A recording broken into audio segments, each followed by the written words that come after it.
Hindi lamang nakukuha sa sipag at tiyaga ang tagumpay. Mahalagang factor din ang mga taong nakapaligid sa iyo.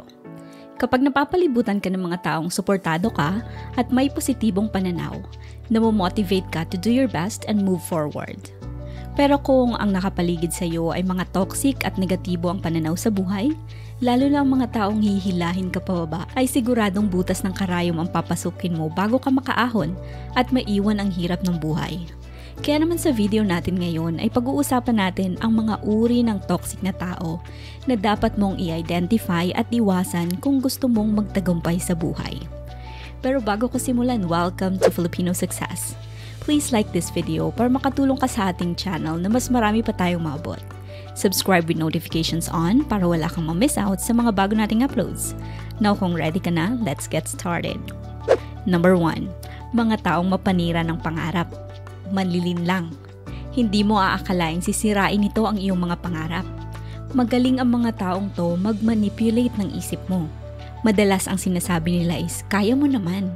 Kaya lang, at magugulat ka sa karugtong nito dahil madalas alam nila ang fear and doubt na meron ka sa sarili mo.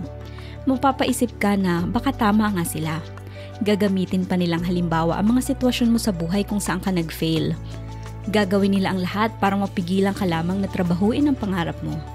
At para ingatan ang pangarap na ayaw mo namang masira lamang ng mga taong ito, kailangan mong matutunang i-identify sila para malimitahan mo ang iyong exposure sa kanilang negatibong pag-iisip.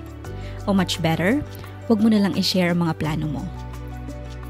Number 2. Mga taong umuubos ng energy. May mga taong napakataas ng energy pagdating sa paninira ng araw mo. Yung kapag kausap o kasama mo sila, nauubos din ang energy mo. Nakaka-stress silang kasama dahil napakarami nilang reklamo sa buhay. Kaya nilang sirain ang araw mo kahit lahat ng nangyayari sa paligid mo ay positibo. Mahalagang may reservations ka sa mga ganitong tao dahil for one, nakakaubos sila ng energy na dapat sana'y nagagamit mo sa ibang mas productive na bagay. Pangalawa, ang stress na ibinibigay nila sa iyo ay magde-demotivate sa iyo na gawin ang mga productive na bagay to work towards your success. Number 3, the manipulator. Ito ang pinakang mahirap iwasan dahil ginagamit nila ang konsensya mo o nagpe-pretend sila na mahina sila para i-manipulate ka. Kaya nilang baguhin ang sitwasyon sa pamamagitan ng paggawa ng kwento o pagpapaawa. Madalas din silang gumawa ng false threats like lalayasan kita o magpapakamatay ako. Pero lahat ay threats lamang at ginagamit lamang para i-manipulate ka.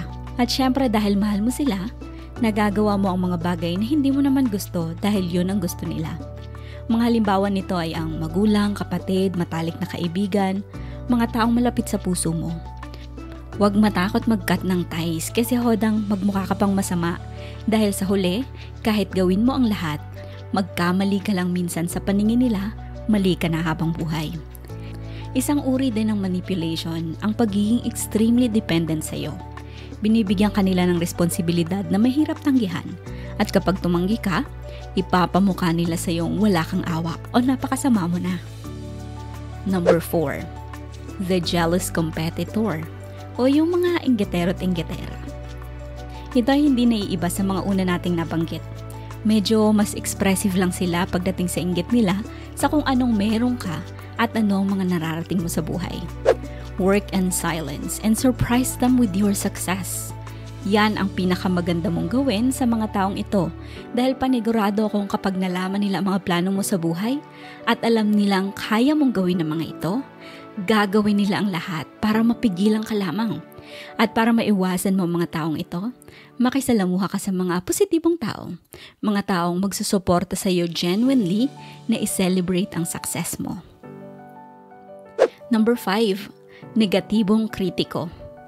Ito ang mga taong laging may nakikitang mali o kapintasan sa lahat ng bagay.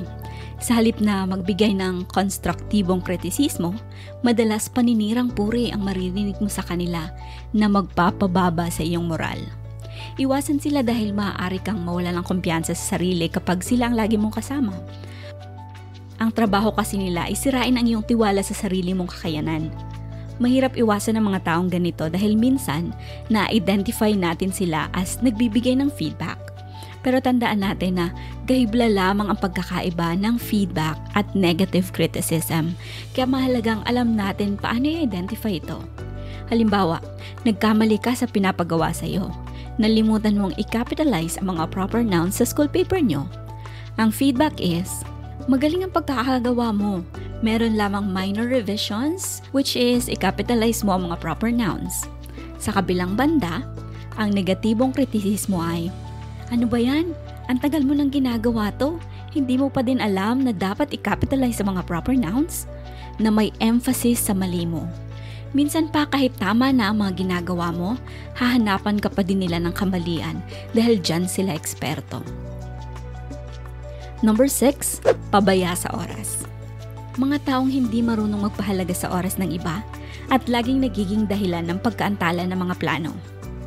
Ang pagkakaroon ng ganitong klaseng tao sa iyong buhay ay maaaring magdulot ng pagkaabala o pagkawala ng focus. Napoprolong din nila ang mga bagay na dapat sana'y matagal nang natapos. May kaibigan ka bang sa tuwing magkikita kayo ay palaging late at napakaraming dahilan? Yung hindi man lang marunong magrespeto ng oras mo sa paghihintay at minsan proud pa sila dito. Nakakahiyaman pero dito kilala ang maraming Filipino. Marami din sa atin ang palaging bukang bibigay. Mahirap ang buhay. Time is money. Mahirap ka na nga, mahilig ka pang magsayang ng oras mo at oras ng iba. Comment nyo sa baba kung naka-experience na kayo o may kaibigan kayong ganito. Hindi lamang sa pagsiset ng goals at pagtatrabaho ng mainam nakukuha ang tagumpay. Kapag maayos ang mga taong nakapaligid sa iyo at kumpleto ang emotional support na meron ka, malayo ang mararating mo at hindi imposible ang tagumpay. Kaya mahalagang alam mo kung paano i-identify ang mga toxic na nakapaligid sa iyo at paano sila iiwasan o iiwan.